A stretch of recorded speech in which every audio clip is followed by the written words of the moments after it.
YouTube, what is going on? So obviously we have the current banner out right now, which is going to be Yuta.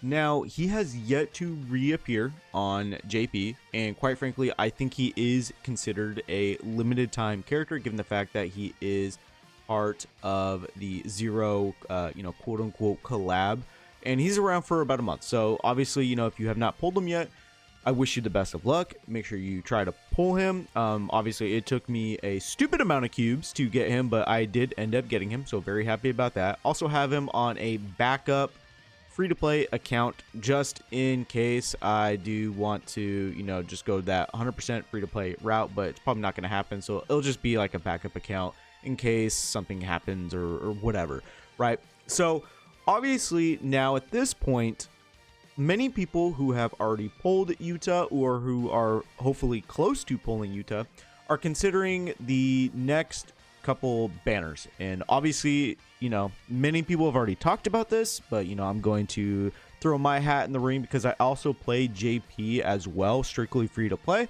but I have a lot of good characters on that account. So obviously the next character is going to be Suguru Geto. And he is kind of mid. Honestly, I don't think he's 100% worth it. Granted, he is somewhat of a limited character. This Recollection pick, the strongest duo, is actually pretty good. So in his, banner, I actually think his Recollection bit is the better piece between him and that. Obviously, we got Megumi already. So we've already, stepped past that point.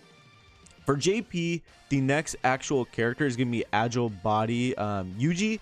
He is pretty decent. We can jump over here on the tier list. For a damage dealer, he is in S tier, with other characters such as Nobara. A lot of people have her. She's really, really good.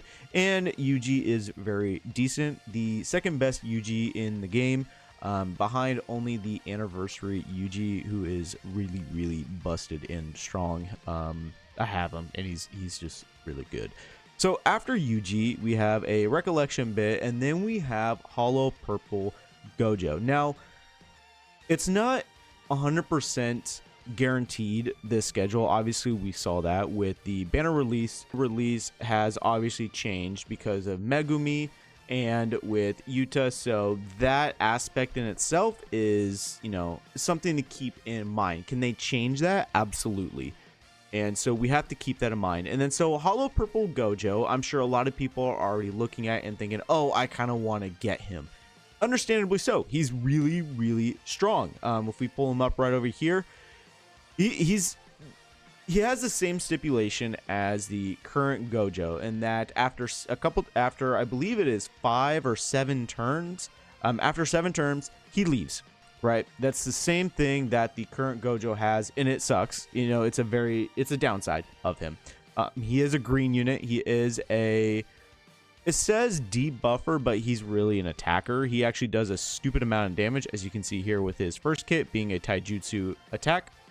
Maxed out, you deal 421% of taijutsu damage to a single target, while also decreasing the target's taijutsu and jujutsu by 15%, which is very good. Skill 2 is the Composure of the Strong, being able to increase the selected enemy's damage received by 30%, as well as increasing the selected enemy's damage by 10%. So it's good. Increases own damage by 70.1%. So you're not only debuffing the enemy, but also buffing yourself. And then his actual Jujutsu attack increases own break damage by 100%. Very valuable. I don't think people really understand how pretty good this is, because that does hinder the enemy from attacking you for just a little bit, but even that little bit is still very good. It also decreases the selected enemy's damage by 15%, which is stupid strong. But the main aspect of him is going to be his ultimate, which is obviously Hollow Technique Purple, dealing stupid amount of damage, as you can see here, almost 2,000% to all enemies, that being Jujutsu damage, decreasing the enemy's ult gauge by 2 turns. However, after you do launch this attack, he is going to inevitably leave. That's another major downside.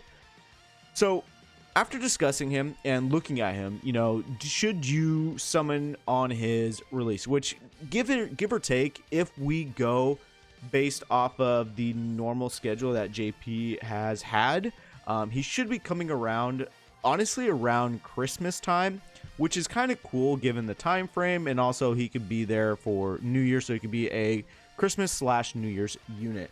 I'm actually personally, and I can only say what I plan on doing. I can't tell people what to do. I am actually planning on skipping him because he is inevitably going to be added to the general pool of SSR characters.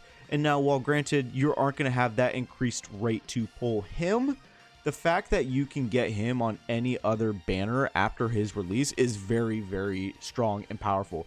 Because after him, the two characters you have to prioritize, and I mean have to because they're that strong, is going to be Hidden Inventory Gojo as well as Toji. Now, Toji obviously being a taijutsu character, but very good. I have him on a separate JP account, but my main JP account, I actually have the Hidden Inventory Teen Gojo, and this guy is stupid busted strong. Like, he is my #1 target at this moment right now. And then obviously after that, it'd be anniversary characters. But he's so strong. And both of them are limited characters because they come out in the Hidden Inventory collab. So they have to be your priority.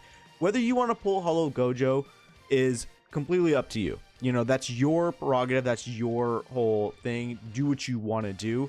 I can only provide advice on what to do.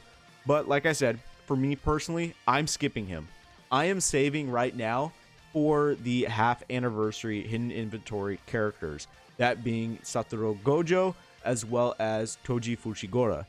These two characters, they are my priority. I'm just saving everything I have for them specifically because you are going to get more value out of them.